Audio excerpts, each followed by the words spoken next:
Alright, so in today's video, we're going to be going over how to farm the Greyman Golem boss. This boss was definitely semi-difficult, first-time experience when I did it in Test Realm, but after cooking up strategies and whatnot, it's really not that difficult. Once you see everything just put in front of you, you'll understand what I'm talking about.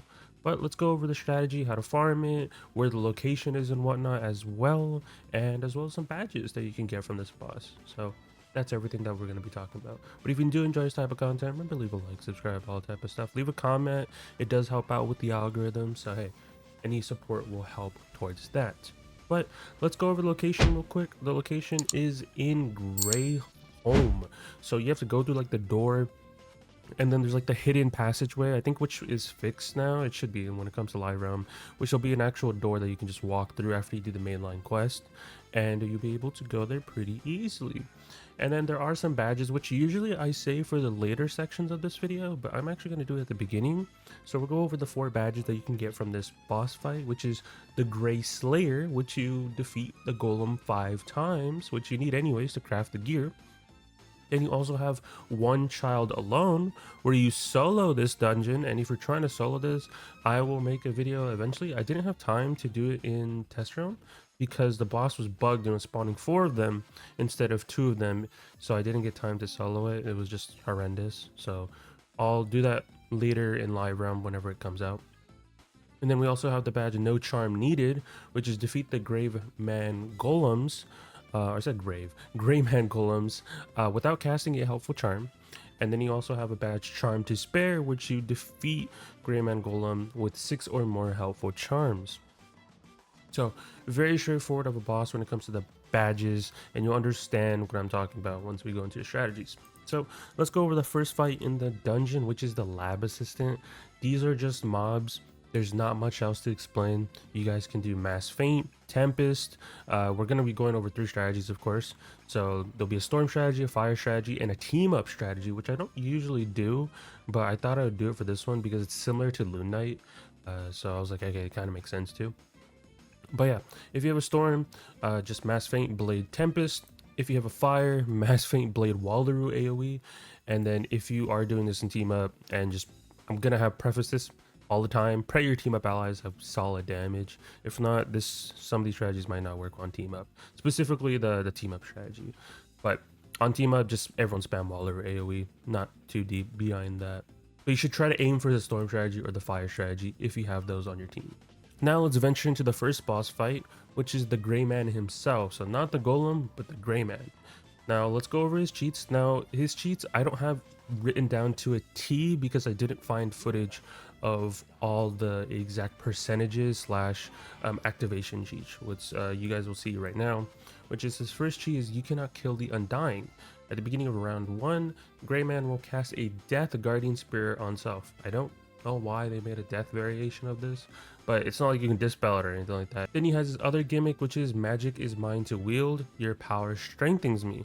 So at the end of each round, if a wizard has a positive charm on them, he will proceed to cast donate power on himself, and he'll give himself pips depending on the wizard that has the most positive charms, which is 1 to 2 charms is 2 pips, 3 charms is 6, and then 4 to 5 is 8. Now these might be skewed a little bit because I went through multiple footage of what I have, and there was times where I was getting 2, but then times I was getting 4. But basically the gimmick behind this cheat is, hey, if you have blades and he sees that you have blades, and he'll check at the end of the round, and he'll give himself pips depending on how many blades you have. Then he has Pain is my strength. At the beginning of each round, if the Greyman reaches certain thresholds, he will cast a certain percentage balance blade on self. So he does have Empower in his deck, so that can lower him down to what, like 5% less, and activate this cheat every round. So that's the one gimmick that he has in his deck that just like literally auto activates this cheat. But if you do damage and whatnot and you get him low to certain percentage thresholds, he'll start casting blades on himself. So if he reaches 99% HP, it's a 20% balance blade, 75 is 45, and then 50 is a 55 blade, and then 15 is a 100% protected balance blade. Now, of course, these numbers might be skewed a little bit, but like I said, I'm just going to preface that right away. But The lower his HP, the bigger the blade that he gets on himself. So what do you do to combat this boss? You're like, hey, I can't blade. Well, you can still trap and everything like that, and you still can blade. Because if you're in a team, you always get turn prio. If you're in a group or an adventure party, always opt in for that. So that's something we're always going to be using in our strategy. So for example, if you have a storm, ideally you're going to use mass feint, double blade the hitter, and then the hitter is also going to frenzy. They can blade themselves if they want to, but I kind of prioritize these strategies where you don't have to edit your deck every fight. So instead we're just using frenzy, and then on the next round we're using storm bubble, which you can get from a jewel or even a pet if you're a storm specifically, or you can get the amulet, which is, well, a lot of people grab. And then Potent Feint the Greyman. We're also going to use Purge on the Storm instead of buffing, because the Greyman and some of the mobs do have negative charm spams in their deck. So to combat that, we're using Purge. And then Stormlord, that kills everyone, including the Greyman. And then since he does have that Guardian Spirit on him, when he comes back alive, he's going to have 15% HP because it's just a regular old Guardian Spirit. You just need a Feint and use Path A Lightning Bats. Yep, because you do have your frenzy, of course, you do have the bubble in play, and then on top of that, just one extra feint kills him with a lightning bats. And this is just tier 1. I calc with tier 1 and that just kills. So you don't need a specific tier of Stormlord or lightning bats. It's more user friendly than people think. And then we do have the other strategy for fires, which is kind of similar. It's like nearly exactly the same thing, but instead of using like Fire Dragon or something like that, we're using Phasmania, which is the Wallaroo AoE. So just pay attention to that, and we're switching the bubble to a fire bubble. And then the following round, instead of using like lightning bats or like elf or napta, instead we're using just a sunbird, which kills because of course you have the frenzy, you have the bubble, and then plus that feint. That should do enough damage to kill him with the sunbird, of course. Now, if we're trying to do this on team up, this is just my basic bare bones recommendations, which is literally just have everyone frenzy, have everyone 7-pip AoE, then proceed to empower or pass, and then everyone else spam more AoEs. And then if he's still not dead or if he's come back alive, you could just use a 2-pip and whatnot, and that's it. Because I wanted to keep it bare bones, really, because I know how people were doing Loon Knight, and it gave me the idea of like, why not just do the similar thing for Greyman Golem. So yeah, we're just gonna do the same exact strategy for the team up players, which is just frenzy AoE, empower AoE into another like AoE or a single hit. All the mobs will be dead, so like after the first AoEs, first set of AoEs, you guys can all just pack single hits instead if you want to. But I just, you know, might as well just keep it to the same strategy as like Loon Knight, which is just AoE spam. So that's how you do it on team up. And then we reach the final fight in this dungeon, which is the Greyman Golem himself. There'll be multiple, of course, if you're soloing, there'll be 2. And then if you have 3 players, I believe, it puts 3 or 4, I think it is. And I think it's 3, it might be 4, I don't know. But the more players, of course, it puts 4, whatnot. And if you're going to be doing this on team up or within a team, there's going to be 4. But let's go over his cheats, which is you cannot kill the Undying. At the beginning of round 1, each Greyman Golem will cast a Death Guardian Spirit on self. And these bosses all have like 26k. So yeah, they're gonna come back alive and do some stuff too. But it sounds scary at first, but really not. Then we have Magic Mine, your power mine, which is at the end of each round, if the wizard has a positive charm on them, the Greyman Golem will proceed to cast Donate Power on each golem, giving them pips depending on the wizard with the most positive charms. And as I said with the example, the numbers might be skewed because in the Greyman Golem and the regular Greyman fight, the pips were different. So I'm just putting an example based upon what was in my footage. So there's that.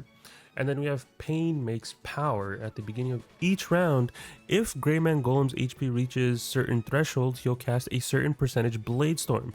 And just to put as a note, in test round, this was scaling off of the person in slot 1. So for example, whatever Greyman Golem is in slot 1, it was giving a blade depending on that, instead of whoever has the lowest HP, which felt weird. I feel like it should be scaled upon who has the lowest HP, because if it's scaled upon whoever's in slot 1 on the enemy side, then you can kind of like bypass a lot and just only target the golems in slot 2, 3, and 4. But yeah, I don't know. So let's go over the strategies for Greyman Golem as well. So if you are on a storm, this is ideally what you would do. Very similar to the previous fight where you do Stormlord. So same exact strategy in that regard. And then after that, on the following round, which is like the third round, you're going to go for a Tempest instead of a Bats, and you'll be double bladed. Of course, if your damage is a little bit bad, you can have the third person cast another blade on you, but you don't need it. You should only need 2 blades for that Tempest to kill all the golems when they come back alive. But killing the first set of golems is going to be the annoying part. After that, it's just easy. You're just going to sit through a lot of animation. And of course, these Greyman golems do have a lot of negative charms in their deck, so that's why we're using Purge, like I said. And similar strategy for fires, but instead we're incorporating extra blades. The reason why we're doing that is because of your damage on a fire. You're not going to do enough damage if you don't, well, if you purge. So you kind of have to like run the risk of not getting hit with a weakness. So on, you know, if that happens, what you just do is you just have to take an additional round. But if you stagger join and whatnot, you shouldn't be targeted for round 1, and then round 2, of course, you'll have aggro, so you won't have to worry because by the time it's their turn, they're already dead. So that's why we're doing treasure card fire blades instead of purging. And you can use other blades, like of course if this is a fire, if you have other blades and whatnot, that works too. But this is just an example of what you would do. But you would just do Phasmania into a meteor and have 3 blades and it not purge at all in this fight. So you just run that risk. And then on team up, it's literally the exact same strategy as the previous Greyman fight was, which is just Frenzy, AoE spam, and then Empower, and then just AoE spam. It's going to be a lot of AoE spam, and just keep in mind, he does have 26k HP, so you might need some extra stuff and whatnot, and he does have weaknesses and whatnot in his deck. So yeah, it's going to be a little bit annoying in that regard because they're trying to kill all the golems and there's so many like HP wise, and they have so many annoying things in their deck, and if you try blading they gain pips, so it's like, you know, you're in a predicament here. So just AoE spam your way out of this fight if you're going to do it on team up. But I recommend doing the storm strategy or the fire strategy, but I made a team up strategy because I already know what people are going to do on team up, and this is what people are going to do, and then flee and come back or do some weird stuff just so they can squeeze out the damage. So there's that. But that's how you do the Greyman Golem fight. Like I said though, I recommend doing the storm strategy, if not fire strategy. And then if you really can't do either or, which are very easy strategies, keep in mind they're very easy strategies, then sure, you can do the team up strategies if you want to. But like I said, recommend the storm or fire strategy instead. So that is it for me. Leave a like, subscribe, all type of stuff, and I'll talk to you guys in the next one. Peace out, guys.